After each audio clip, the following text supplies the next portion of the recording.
Chapter 6 Season 4 has been out for quite a bit, and there's no better time to change your keybinds to adjust to the new season. So in this video, I'm going to show you guys the best keybinds for competitive Fortnite, and it's arguably the best set of keybinds I've ever made so far. Optimal keybinds are important, especially with how much the new season focuses on movement. So let's not waste any more time and get straight into the first keybind, starting with the movement binds. So starting off with the movement binds, we obviously have WASD for move forward, move left, move backwards, and move right. If you play on IJKL, I'm sorry, I just cannot help you, or if you play with the arrow keys. So yes, WASD is the standard and by far the best one to go for. Next, we're going to have crouch on left control. Some people put it on shift, but in my opinion, there is just a better bind to place on shift than, crouching. So yes, we're going to put crouch on left control, and I know it might be hard for people with like weaker pinkies, but it should do the trick.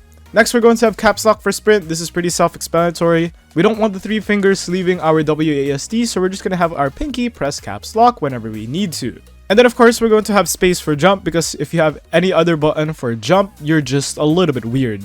For the combat settings, we're going to have left click for fire, right click for target, then we're going to have R for reload. After that, we're going to have Q for pickaxe, which is pretty good if you consider that it's right next to A and right next to W as well. Then we're going to have 1 for weapon slot 1, 2 for 2, 3 for 3, 4 for 4. Then X will occupy weapon slot 5 for some of the mobility items like shockwaves or crash pads. This is just a great way to maximize the space. 1, 2, 3, 4 is relatively easy to hit with your ring finger as well as your index finger. Going on to 5 might be a little tricky, especially if your heels are there. So we're going to have Q for pickaxe and then follow the order of 1, 2, 3, 4. And for use, we're going to have scroll wheel pickup. This is just the standard. I think it's the best way to pick up items. It just beats pretty much any other controller player or any other button in the keyboard if you're playing with scroll wheel pickup. And obviously, we're going to have F here in case you want to swap up weapons and stuff like that. For building, we're going to have obviously crouch while building on left control. Then we're going to have wall on one of our side mouse buttons. Then we're going to have floor on C. Then we're going to have stairs on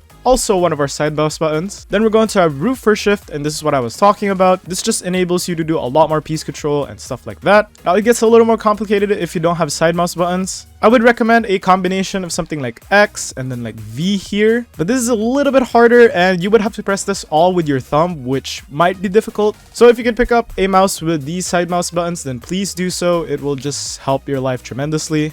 Just imagine how much less you have to press on your keyboard when you have side mouse buttons. Next, we're going to have T for trap. Then we're going to have place building on left click, H for repair / upgrade, rotate building on G, change building material on right click. Then we're going to have building edit on E. Now, I personally prefer E over F. It's because when you play something like this, I highly recommend playing like this, by the way. You want to have your thumb press the C for floor or whatever button you're pressing. And since your index finger is kind of in an awkward position like this, you want to adjust it to where it presses the top part instead of going like this. Doing it like this, your fingers have to like constantly move, or your hand has to constantly move, which is just not optimal. So pressing it like this is a little bit better than going like this. Now obviously you want to be playing on scroll wheel reset. I highly recommend going mouse wheel down, but to be honest, it doesn't matter. It just depends on what you put on scroll wheel pickup. Also, you just want to make sure that reset building edit's primary bind is right click, because it just gives you more agency whenever you're resetting. All that matters is the secondary of reset building edit, and building edit is the same scroll wheel. Everything else here is pretty standard, nothing much to worry about. I guess maybe like toggle map and stuff like that, but honestly, these don't matter as much. And yeah, vehicles, stuff like that, I honestly don't even care about these, and you probably shouldn't too. Thank you guys so much for watching this video. I hope you guys learned something new, and if you did, then make sure to like, comment, and subscribe. Otherwise, that's it for me, and I will see you all in the next video.